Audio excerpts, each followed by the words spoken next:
अल्हम्दुलिल्लाहि रब्बिल आलमीन वस्सलातु वस्सलामु अला सय्यिदिल अंबिया'i वल मुरसलीन अम्मा बाद फ़अऊज़ु बिल्लाहि मिनश शैतानिर रजीम बिस्मिल्लाहिर रहमानिर रहीम इन्नल्लाहा व मलाइकतहु युसल्लूना अलन नबी या अय्युहल्लज़ीना आमनु सल्लु अलैहि व सल्लिमु तस्लीमा अल्लाहुम्मा सल्लि अला सय्यिदिना मौलाना मुहम्मद व अला आलिहि व अस्हाबिहि व बारिक वसल्लिम।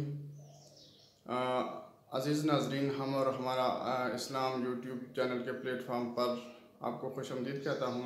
उम्मीद करता हूँ कि आप सब लोग खैरियत से होंगे। अज़ीज़ नाज़रीन और सामीन, आज की इस वीडियो में जो हमारा मौजू है वो ये है कि ईद की जो नमाज है उसके बारे में हम आपको बताएंगे, ठीक है, उसकी अहमियत और उसका सुन्नत तरीका कि ईद की नमाज अदा करने से पहले वो कौन से काम जो हैं वो सुन्नत हैं, अगर वो करें तो उनका अजर सवाब ज़्यादा है। तो आज की वीडियो में हम बात करेंगे इस मौजू पर। ईद उल फितर अदा करने से कबल वो कौन से काम जो हज़रत अलैहिस्सलाम अदा फरमा के या सरअंजाम दे के ईदगाह की तरफ जाया करते थे, तो उन तमाम बातों को हम आज की वीडियो में डिस्कस करेंगे। अज़ीज़ नाज़रीन और सामीन, ईदें दो हैं, एक ईद उल फितर है और दूसरी जो है वो ईद उल अज़हा है। और ईद उल फितर जो है वो रमज़ानुल मुबारक के इख्तिताम पर यकम शवाल को मनाई जाती है या शवाल की पहली तारीख को मनाई जाती है। दूसरी ईद जो है ये ईद उल अज़हा है जो माह ज़िलहज्जा की 10वीं तारीख को मनाई जाती है। इन दोनों ईदैन की जो नमाज है वो वाजिब है, मगर सब पर नहीं। उन लोगों पर वाजिब है जिन लोगों पर जुम्मा की नमाज फ़र्ज़ है। और एक अहम बात यह है कि ईदीन की नमाज बिला वजह छोड़ना गमराई और बिदअत है। और गाँव में ईदैन की नमाज पढ़ना मकरूह तहरीमी है, यानी तो जो मरकज़ी मस्जिद या जामिया मस्जिद जो किसी भी इलाके में आपके आसपास लगती है या ईदगाह की जो जगह मुंतखब की गई है ईद की नमाज के लिए, तो तमाम जो है ना लोग इज्तिमाई शक्ल में ईद की नमाज अदा करें। ये नहीं है कि महल्ले के मस्जिद में अलग जो है ना तमाम लोग ईद की नमाज अदा कर लें, तो इस तरह नहीं होती, ये मकरूह तहरीमी है। और हम बात करें कि ईद के लिए शराइत, ईद की नमाज के लिए कौन कौन सी शराइत हैं। ईद की नमाज के लिए वही शराइत हैं, जुमा की नमाज के लिए शराइत रखी गई हैं। सिर्फ फ़र्क इतना है कि जुमा में खुतबा शर्त है और ईदीन की नमाज में ये खुतबा जो है वो सुन्नत है। और दूसरा फ़र्क ये भी है कि जुम्मा का खुतबा कबल अज़ नमाज पढ़ा जाता है और ईदीन का जो खुतबा है वो बाद अज़ नमाज पढ़ा जाता है। और ईदीन की नमाज में ना तो अज़ान होती है ना ही अकामत होती है, सिर्फ 2 बार इतना कह देना ही काफ़ी होता है, अस्सलातुल जामिआतु। अब हम इस बात की तरफ मुतवज्जो होते हैं कि ईद उल फितर के रोज़ क्या क्या काम सुन्नत हैं और क्या क्या काम मुस्तहब हैं, यानी कि हज़रत अलैहिस्सलाम ने ईद की नमाज के वक्त या ईद की नमाज से कबल ईदगाह में ईद की नमाज अदा करने के लिए जब जाते थे तो उससे कबल वो कौन से अहम अमूर जो है वह सरअंजाम दिया करते थे।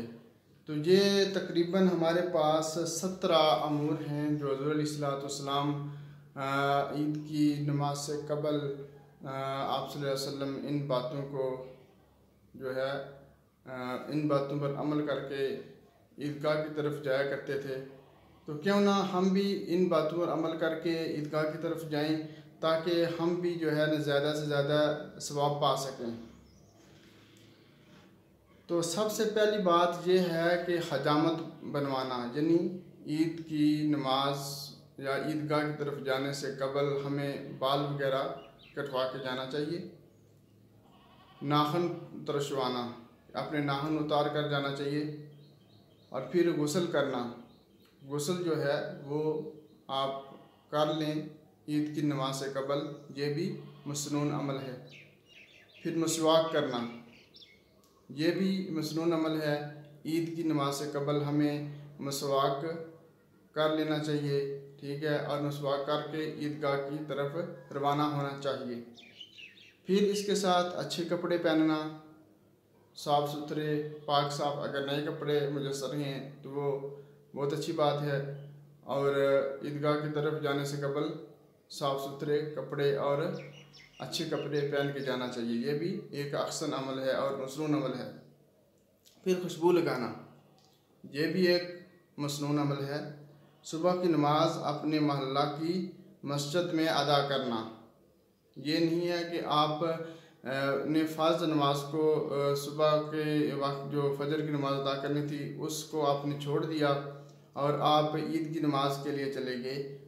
आपको चाहिए कि पहले जो है आप अपने मोहल्ला की मस्जिद में बाजमात नमाज फजर भी अदा करें। और एक बात ये कि ईदगाह की तरफ जल्दी चले जाना, वक्त पे जो है ना आप पहुंच जाएं, या कम से कम आप वक्त से पहले पहुंच जाएं वहाँ पे। नमाज से पहले सदका फ़ितर अदा करना, ये नहीं है कि आप नमाज ईद पढ़ के वापस आ गए और जो सदका फ़ितर आपने देना था वो आपने बाद में दिया। यानी कि ईद की नमाज से कबल आपने सदका फ़ितर अदा करना है, ताकि जो आपके आसपास गरीब लोग हैं या मिस्कीन हैं और वो भी आपके साथ ईद की खुशियों में बराबर शामिल हो सकें। ईदगाह की तरफ पैदल चलना, यानी हज़रत अलैहिस्सलाम जब ईद की नमाज के लिए ईदगाह की तरफ जाते थे तो आप पैदल चल के जाते थे, तो ये भी एक मसनून अमल है।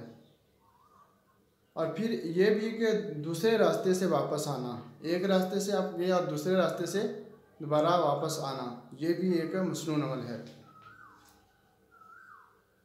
नमाज ईद उल फितर की तरफ रवाना होने से पहले 3, 5 या इस ताक अदद की सूरत में खजूरें खा लेना, ये भी एक मसनून अमल है।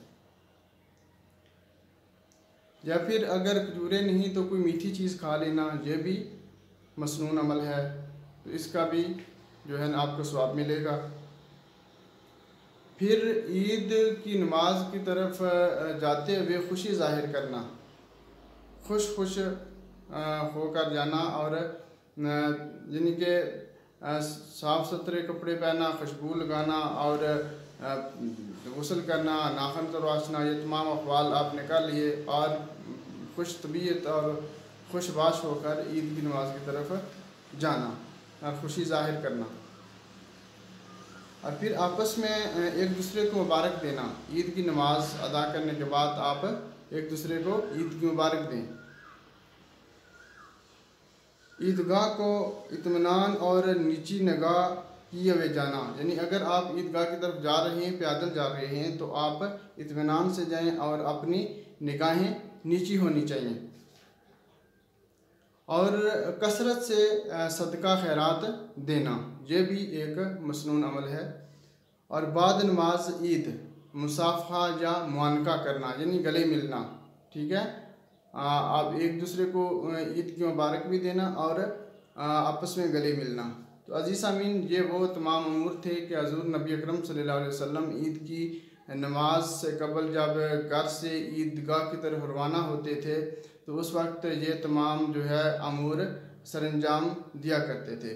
तो हमें भी चाहिए कि ईद की नमाज से कबल हमें गुस्ल करें, अच्छे कपड़े पहने, खुशबू लगाएं, और फिर जो है इसके साथ साथ जितने भी अमूर यहाँ पे बयान किए गए हैं और उन तमाम बातों पर अमल करें, ताकि आप जो है आपको ज़्यादा से ज़्यादा अजर व सवाब मिल सके।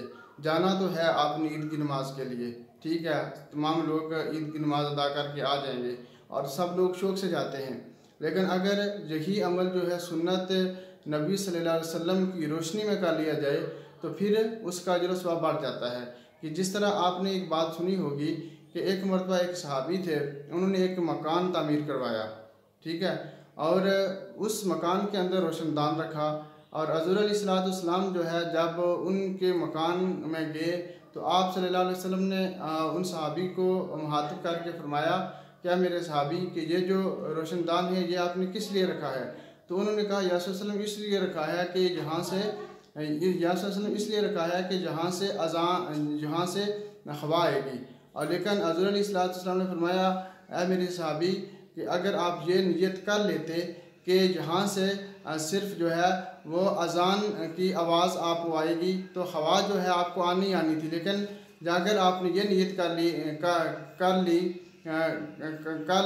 अगर आपने ये नियत कर लें कि जहाँ से मुझे अज़ान की आवाज़ जो आएगी तो फिर आपको डबल फ़ायदा होता कि आपको हवा भी आ जाती और आपको अज़ान की आवाज़ भी आ जाती। तो अगर आपकी नीयत ये होती कि मैंने ये रोशनदान इसलिए रखा है कि यहाँ से मुझे अज़ान की आवाज़ आएगी, तो ये इसका जो सवाब है ये सारी उम्र आपको मिलता रहता।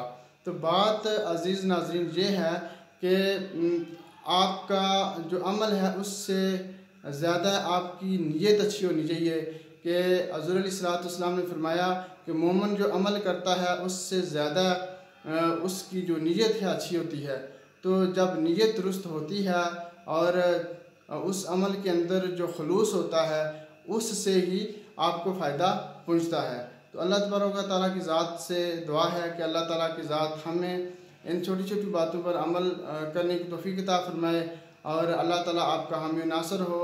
और ईद के दिन जो है खुशियाँ सबके साथ बांटें और बंदे आजिज़ के लिए भी दुआ करें और अल्लाह ताला आपका भला करे। वमा अलैना इल्लल बलागुल मुबीन।